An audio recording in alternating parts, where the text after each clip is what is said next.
This is Comic Picks by the Glick. I'm your host, Jason Glick. Hey, Jason Glick, what's going on? What's on tap? What you got? What are you gonna pull? What kind of beer are you gonna pull for us tonight? It's actually comics, you know. I always say, "What's on tap for us?" But it's a great analogy. So, what do you have for us? It is a great analogy. And tonight, well, it's like you can guess by the title, I'm ranking the best of 2022, the best comics that I've read in the past year. It's like I know we're already most of the way into January, but I just needed that extra time to compile this list because some of it was pretty easy.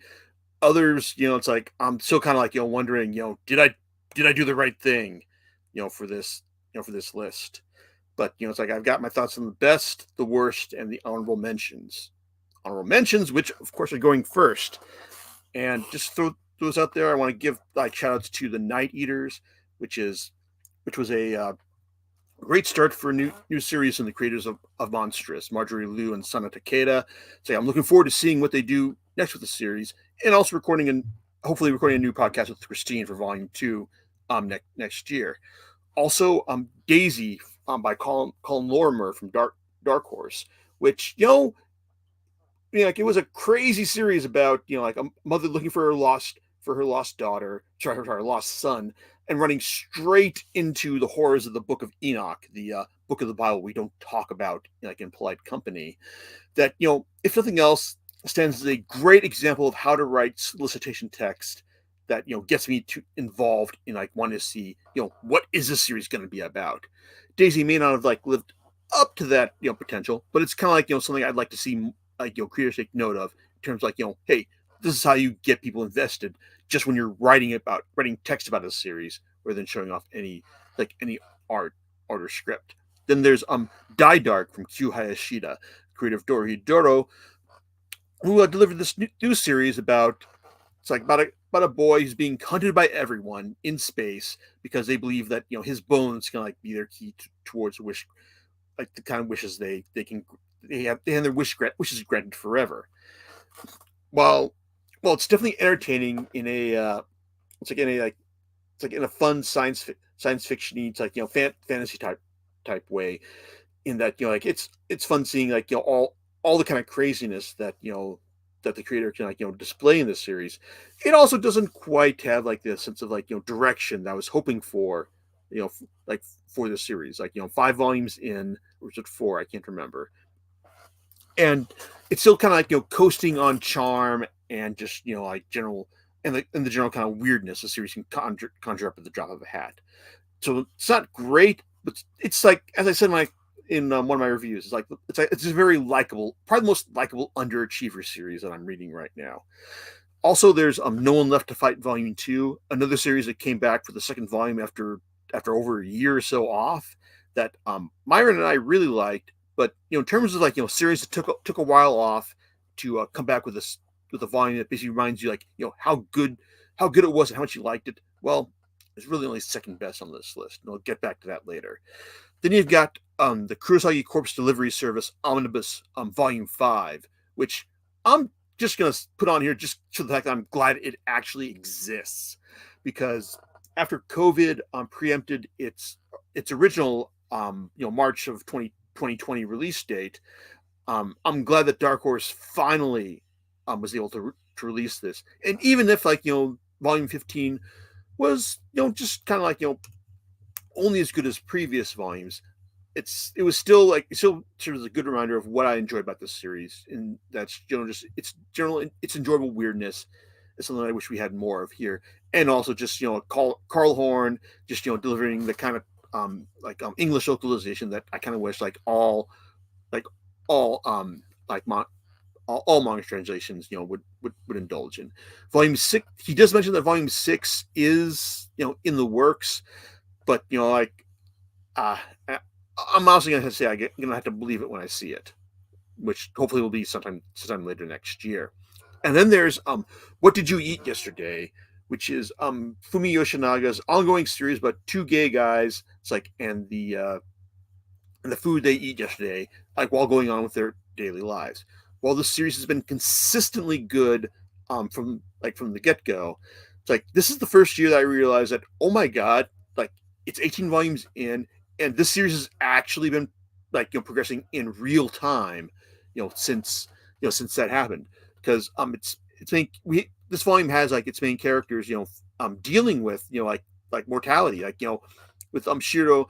It's like finally like I'm realizing that oh my god, it's like what happens when I pass away. It's like is Kenji gonna be able to like, inherit everything that I like everything of mine. It's like, so do I want to like adopt him as a workaround for like how gay marriage is not a thing in Japan, or do I want to just keep holding out for the fact that maybe eventually it will be a thing, and I can actually like, have him actually be my lawfully wedded husband.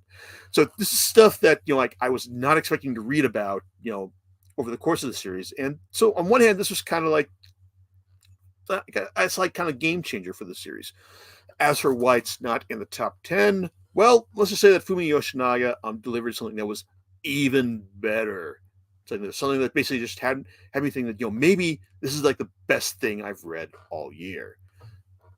So without further ado, as for the actual stuff that I read was the best of the year, like the top 10, starting from the bottom, and number 10 is Shuna's Journey.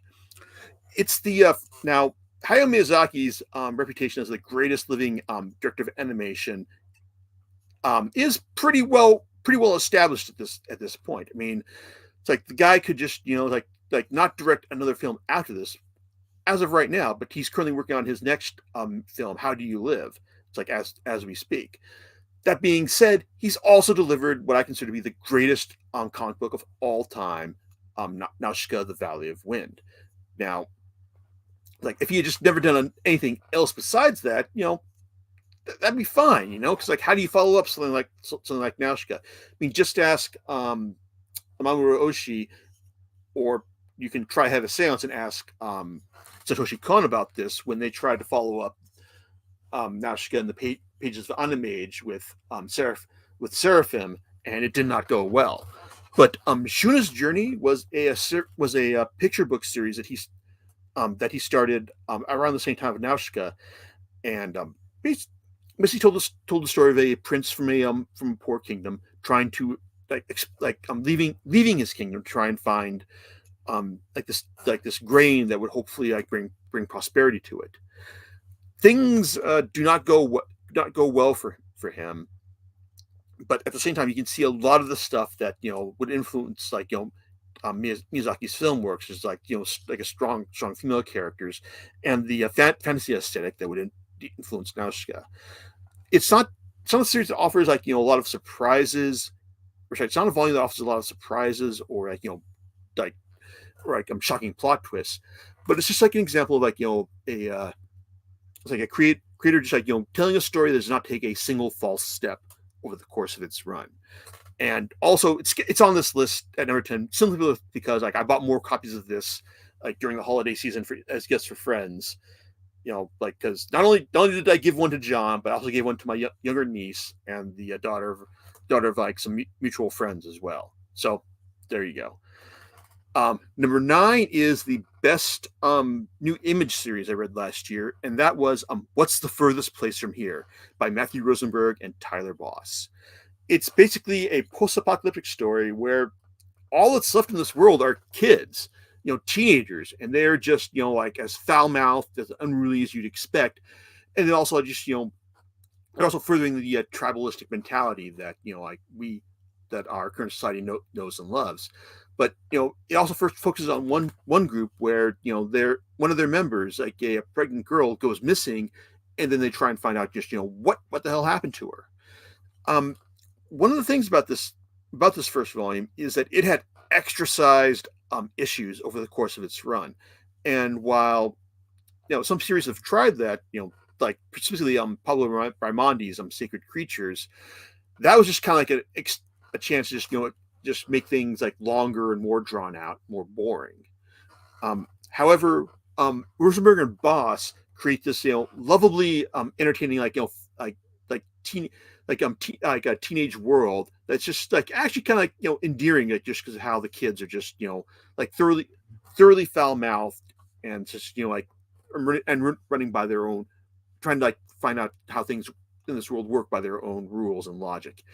it's a lot of fun, and it's kind of like what you would hope, like we would get from these expanded issues, and that you just get to spend more time with this world that you actually love. And I really appreciated that. So hopefully, so the good news is that it looks like they finally got enough issues that will allow them to put out a second volume like for next year, and hopefully we'll get like a third one, in short order. Fingers crossed there. Next up is number 8, which is The Nice House on the Lake, Volume 1. James Tynion IV has become one of the hottest writers in comics, thanks to his work on Batman, and more specifically, like Something Is Killing the Children, which I think is just more generic than anything else. However, I really enjoyed his work on on the Department of Truth, and I hope that Volume 4 isn't a jumping the shark moment, but more on that when I write the review. But then you've got this series, which basically had a I did not know anything about the series when I started reading it, beyond the fact that this one dude has basically invited all of his old college friends out to his nice house on the lake, as you expect from the title. And while the implication from the solicitation text is that things go wrong, this is that hey, maybe this turns into one big slasher series, that hey, he's crazy, he's going to work out some grudges against them.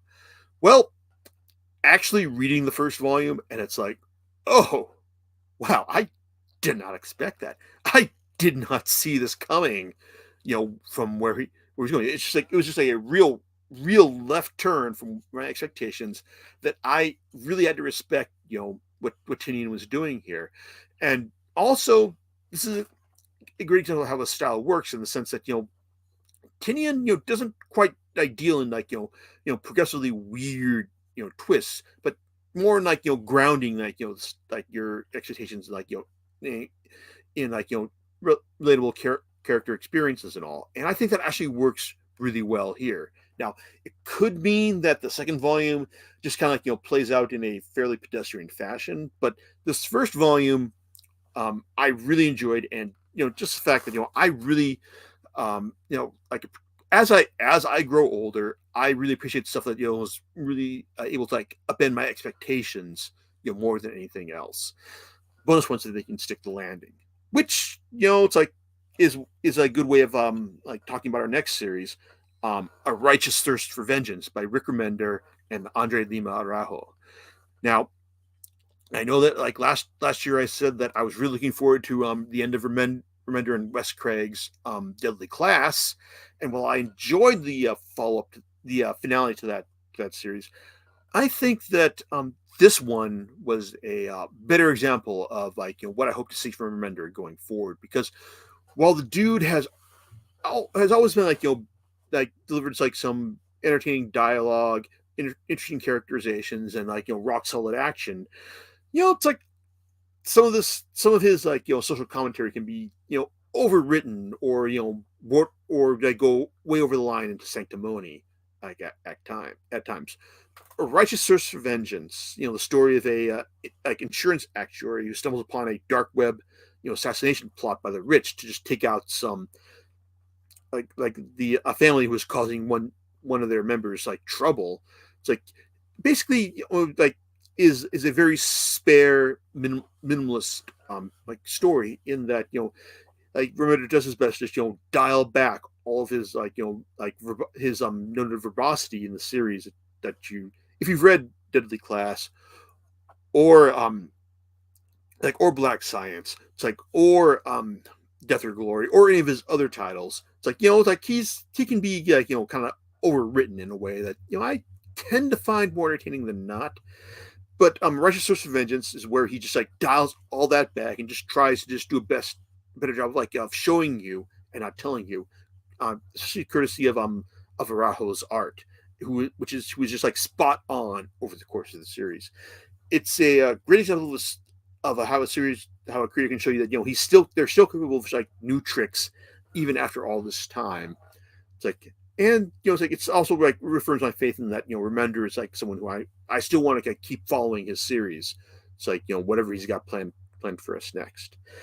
As for what's next, well, it's fan service, like really quality fan service in its Lock and Key, the Golden Age from Joe Hill and Gabriel Rodriguez. While Lock and Key as a series finished up properly, like several years back, the Golden Age is a story of the it's like of one of the Kiosk families, like like 2 generations prior to the family that we knew in the original Lock and Key series. And this collects some stuff that I had already read before, such as like Small World and like Open the Moon.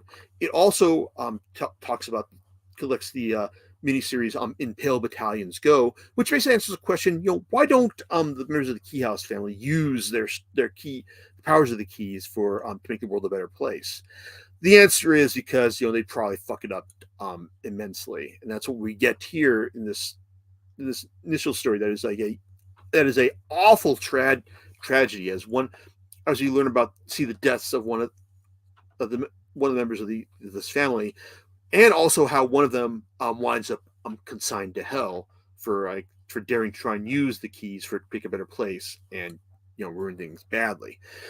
Now, while that would be the ending of that series would be a good ending for a series that has its roots steep in horror, well, that's not what we're getting here because it also collects the Lock and Key Sandman crossover with DC's Sandman. And while Gaiman did offer some guidance like here, this is basically like Hill and Rodriguez doing their tip of the hat to Gaiman's legendary series, and also just like offering like an interesting origin story for the Key to Hell that played a significant role in that series' best arc, Season of Mists. And it's basically all about just trying to undo the tragedy of the previous storyline, but doing it in a way that that is deeply tied to the Sandman mythos, but is done so in a very entertaining way, and also like is very entertainingly comic booky in the sense that how are they going to get out of this? And they do that in a way that I really really enjoyed. So yeah, it's really quality fan service. It's like everyone else who likes tying series into other stuff, take note of this right here. But I also talked earlier about like a series that came back with a previous volume that reminded me like, hey, this series, this is how you do a proper return after years away, and that would be Farmhand Volume 4 by Rob Guillory. Now, well, I may have been like slightly disappointed by this series in that I was kind of hoping for more of a more comedic series that with Guillory coming off the very entertaining Chew series that he did with John Layman.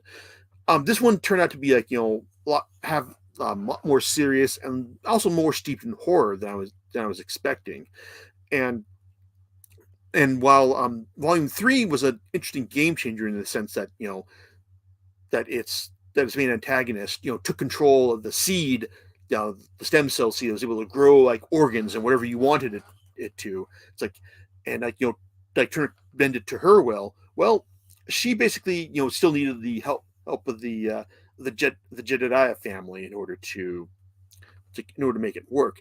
And that's what happened. Happens here is as they're trying to, as the family is still trying to keep things under control, even as things are spiraling out, out in like ways that are crazy as well. And the prominent son of the series is also just dealing with all the stuff that his dad has done, and it's trying to reconcile with that, even as their antagonist tries to use him for their own ends. It like it's like as I'm reading this, when you get to the end, it's and you find out just what's actually going to go down here.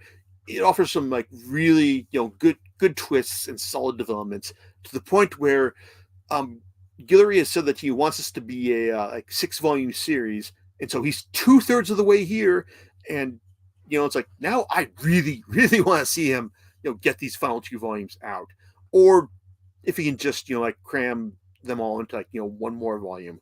It's that'd be great. But yeah, Farmhand Volume 4 basically took a while off, and then came back with a story that took its storytelling to the to the next level. And I can't wait to see what it's going to do next. Another series that also managed to do that, but also wrapped up the story it was telling at the same time, was She Could Fly, Volume 3, by Christopher Cantwell and Martin Morazzo. While the first two volumes of the series, were entertainingly quirky, like in the sense that it took a girl with a massive OCD tendencies who became obsessed with a woman who had a flying device. How she was able to like and how she eventually was able to take work herself into the story of this flying device. Well, it's the first volume had a lot of quirkiness, and it was entertaining. It's both in spite of and because of that. And volume two, just kind of was basically kind of more of that, but also offered offered up a finale that was it's hey, if you're gonna end it right here, then I guess that's fine. But it's just kind of more of what we got in volume one. Volume three, however, is actually a departure, and this basically tells almost the entire story from its protagonist, Luna Brewster's perspective, and that she's gotten out of the hospital from the previous volume after she had some brain surgery that, in order to help correct her OCD, that on one hand, yeah, it kind of worked, but it also made her disassociate from reality in some pretty significant ways, to the point where as you're reading this, you're kind of wondering, okay, what's really going on here, but not in a way that confuses you, but in the sense that you're kind of you're cued in to how she's experiencing reality. And so when she starts saying that now she's the flying woman, you're kind of wondering, oh, what's going on here? It's is this the case? And that's becomes especially problematic when people start dying because they're being dropped by a flying woman. This is I um I wasn't expecting this from the third volume of this series, because we kind of Cantwell and Morazzo had basically established what we'd expect from this series from the previous two volumes. But volume three just did such a good job of upending my expectations that I it's that I really want that it's I that's why I'm putting it here, and why I'm also want to keep reading Cantwell's work, because even though he's his work has basically been a writer who's defined by how quirky and oddball he can make some of his characters and the storytelling beats. This is a reminder that hey, he's actually got the logic to ground this stuff in relatable human concerns, and and also to transcend himself from what we see in a previous volume. So yeah, I'm definitely looking forward to seeing what he does next. And if nothing else, you can probably expect to see my thoughts on his Iron Man series once the entirety of it hits um Marvel Unlimited later this year, probably about a month or two. Okay, but now getting to the top three, this is what gave me real trouble, because I wasn't sure if I wanted to make number three number one or number three. Partly that's because of what I put at number one last year, and wasn't sure I wanted to give this do a double number one repeat in this regard. Because if you're wondering well, but you gave number one to Tatsuki Fujimoto's Look Back last year. Well, number three this year is his other one shot, Goodbye Eri, which I have not written about this on the site yet for reasons which anyone listening to this should be well aware of them.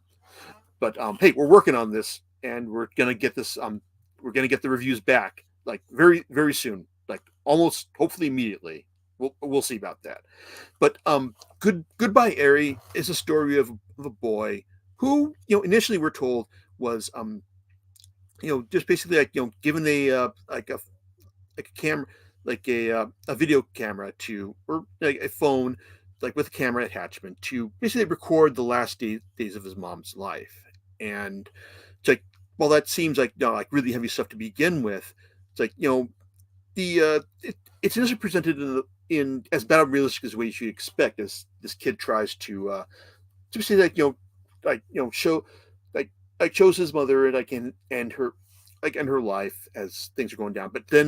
When he but then when he can't bring himself to go inside the hospital to like record her last moments, well, we see him running away, and then the hospital blows up in the background, and then it's revealed that we've been watching like his movie of this stuff the entire time, and it does not go over well with his schoolmates or his teachers to the point where he's basically considering killing himself because of how they reacted to like his decision to film his mother's last days. But as he's about to kill himself by jumping off the hospital's roof, well, a girl, they say, convinces him to like not to do this because she was there, like in the auditorium as his like as his movie was being shown, and as it turns out, she thought it was absolutely incredible. So what she wants him to do is basically film a version of her life. It's like but also after she's shown him like enough movies in order to like for him to understand like what proper movie making skill is. So this isn't just a series about Fujimoto's well known and well avowed love of movies, but it's also a series about just how how people control the narrative about how they're remembered, because it's basically because it isn't just because it's basically a story about how our protagonist um frames Eri's life. It's like in terms of like how he knew her, and also how he controls how she was like how she's remembered as well, even if that's not the person she was, like as we find out over the course of the series. And so it's a really interesting meditation on grief and how we deal with these things. And also at the very end, when Fujimoto throws in some real left left turn curve stuff that on one hand it's kind of like, what, really? It's like that on one hand it's like I deeply respect him for doing this, even if it's just kind of like so out there. It's like part of me, like I kind of, like I said, I'm kind of wondering if like I didn't put this at number one because I worried what other people would think about this, but at the same time, it's still a deeply moving and imaginative one shot that just as I did with Look Back, I'm absolutely going to buy this when it comes out in print because it really is that good. And it's like in the finale, it's like in the very final page is so indelible that like that the creators of the Chainsaw Man anime, like the opening sequence, saw fit to include it there. It's like that if you're wondering like where that big building explosion was, that came from, that's a reference to Goodbye Eri. So yeah, it's really fantastic. And it's like maybe I'll write a review about it eventually, but just know that even if I didn't write about it on the blog, this is highly recommended and you should go out and buy it. As you should. The second place entry on this list, and that is Oku, the Inner Chambers, which for a while I was thinking this was probably going to be like number one on the list, simply because of its ending, which is so transformative and basically did a great job of like just redefining what I thought about this series over the course of its run. Because on one hand, this is a series that basically imagines what if there was a plague that basically turned Japan from a patriarchy into a matriarchy, where men were like an endangered species in Japan, and women had to step up and do the dirty business of ruling. And and Yoshinaga did like a really incredible job of of bringing this alternate history to life. It's like over the course of its run, and then at the end, basically like delivered an ending that made me go, "Oh, wow, this is like really cool." It's like you're kind of like trying to rewrite reality at the same time as you're doing this series, and that's incredible. That's some real Department of Truth shit right there. So yeah, that was great. And so while I thoroughly enjoyed it, and that ending like did do a great job of like making me like reading the series estimation in my mind overall, it also had a absolutely painful middle where where the bad guys just looked like they were going to win and keep winning and just ruin everyone's day, up until the point where they didn't, and we were just, but not because like the good guys were smarter or more clever, but just because they managed to outlast her more than anything else. And it's like, so yeah, I really recommend like people read this series, but that's in spite of how painful like its middle section is, because fuck Harusada. She's I'm glad she died. She went up the way she did, but it was still, I was still hoping that the good guys were going to be like more um, imaginative than what we got here. So, and that's kind of like the delineation between number 2 and number 1 here, because number 1 also had a really fantastic ending, and also but it also didn't have an ending that basically made me go, oh god, rereading this is pain, please let me get through this right now. And that is Tatsuki Fujimoto's other series he released this year, Chainsaw Man.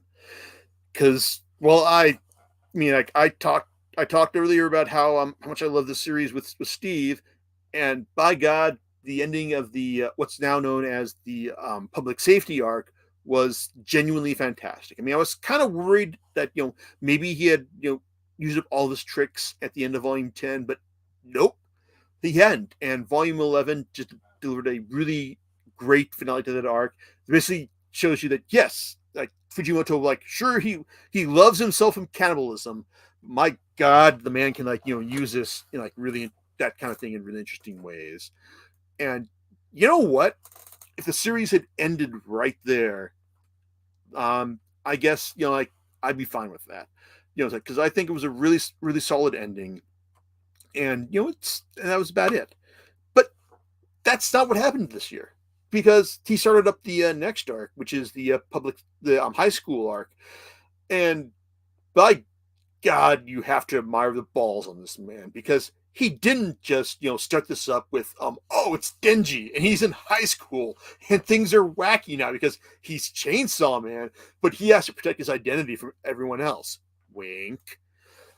No, that's not what we got here. In fact, we got a whole new protagonist here in Asa, who is who was a socially awkward girl, like trying to get by in high school, and also just does not like Chainsaw Man at all, and but also has to deal with like with being like an average high schooler. It's like in a world where like the devils are becoming more accepted and even like more palatable, in a sense like, well, there's a chicken devil in her class now, and like she wants to be she's trying to be like friends with it for the sake of her class, but things go badly, and she winds up becoming friends with the war devil instead. And also, hey, we don't get the war devil, because we get the famine devil, it's like, as well.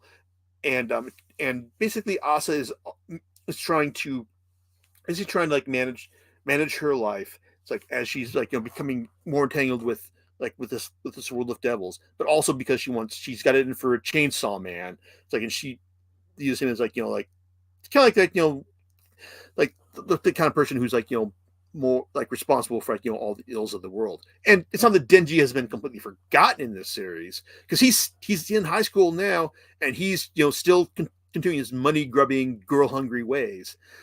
But he's no longer like the main protagonist of the series, and that's not a bad thing.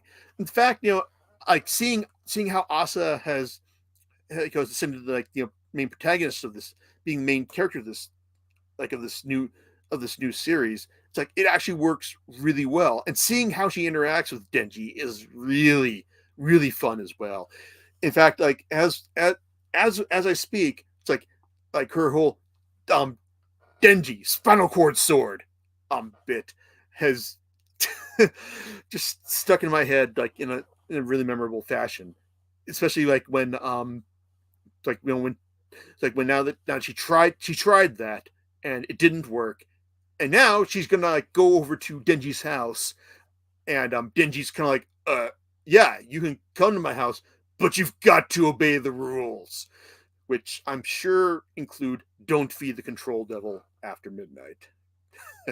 Because if you've read to the end of the public safety arc, you know what I'm talking about here. And it's like it's one thing for a series to deliver like a really satisfying ending, but then to just go past that and also just basically just, chuck a lot of the stuff that made the first series work and then deliver like like an ongoing series that's still really entertaining to see what's going to happen next. Well, that's really special, and that's why Chainsaw Man is my favorite series, my number one series for last year.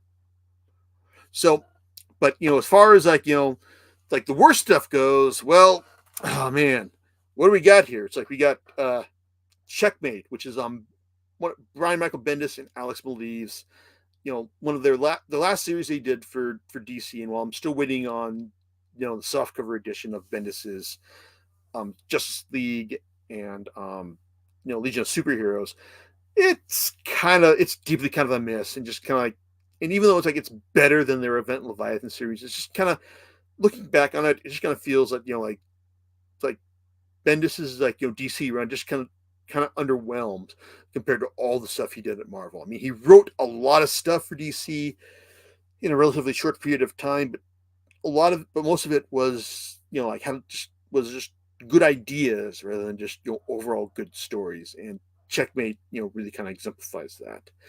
There's also Suicide Squad, Get Joker, which also features art from Alex Maleev, but is written by Brian Azzarello, and is also kind of a follow up to his Batman stuff that he's worked on for Black Label. And it was just kind of like like dull, uninspired, and didn't really go anywhere. It's like, and he said he had some ideas about like how Jason Todd was meant to be viewed in the context of the DC universe, but he wasn't able to really articulate that in any meaningful way. And his take on the Joker was just kind of like all over the place. So it was just really kind of disappointing. And even though it's like this is like a deluxe oversized hardcover, this is currently on my to sell to book off pile. And then you've got Crazy Food Truck, which even like there's a lot of like seinen manga. It's like feels kind of like an endangered species in the sense that there's not a lot of like stuff that comes out that really like grabs my attention these days, even though it's kind of like the genre of manga that tends to feel like most like in tune with my sensibilities. But this story about a guy running like a former soldier running a food truck in a post-apocalyptic setting who runs into a girl who just loves to eat his stuff. It was just thoroughly uninspired. And while it could have been interesting in a how does someone like deliver this kind of like setup in like a Fist of the North Star type setting, it was just dull, boring. It's like, and just had no imagination to it whatsoever. But still, it's like I still find this preferable to Ray Fox's In the Flood, which was a story of a guy like trying to deal with like a even the flooding of his house, and also like the divorce of his wife, who also has her own story here, and also, but they're also like telling their own stories that really don't make any sense. I mean, maybe there's like a take on the series that actually is able to untangle all the tortured metaphor of this series, but as it is, this series was just like so thoroughly impenetrable that it's like I just could not get anything out of it. It's like it was like I could maybe see what he was trying to do. That maybe it's a story about divorce and like the waters that separate people over time. But as it is, it's like after I was this is a series like after I read it, it was just kind of like, man, I'm done. To hell with this. This thing went on my to sell the book off pile faster than Get Joker did. So consider that right there. But like we're not going to end this on like like awful stuff. We're gonna talk about like stuff that I have hope for in the new year, because hey, Kaguya-sama and and Golden Kamui are both over in Japan, and hopefully Viz will be able to get both of them finished over here. It's like assuming that they don't continue to put them out on the quarterly release schedule. Both of them seem consigned to at this point, because man, it's like I really want to know how they're going to finish up, because both of them are still firing on all cylinders, like as of the time that I'm recording this.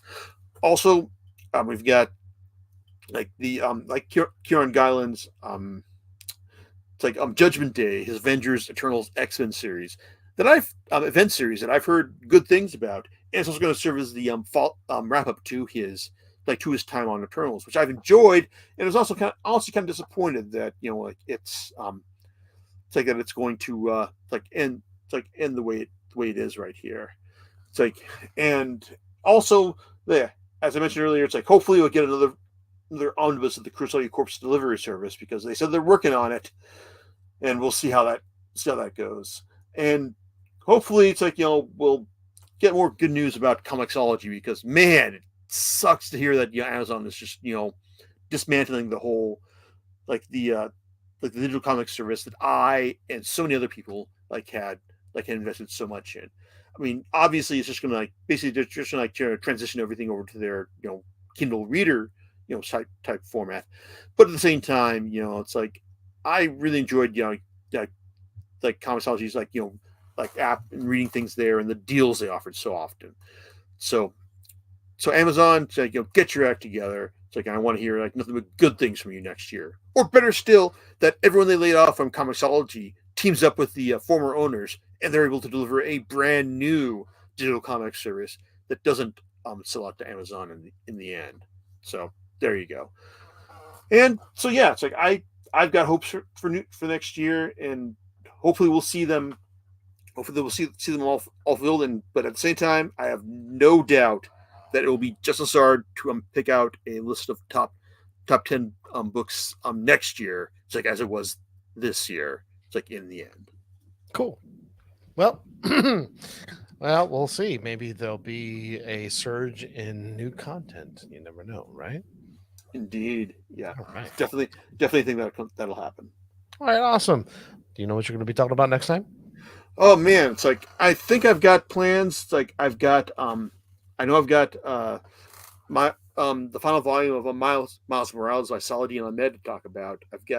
I can order the final volume of Loved Ones in Future as well. But so yeah, those could be on tap, or it could be something that I've planned to talk about, but just haven't I'm just forgetting to talk about right now. So there you go. All right. We'll talk to you next time on Comic Picks by the Glick. All right, later, everyone.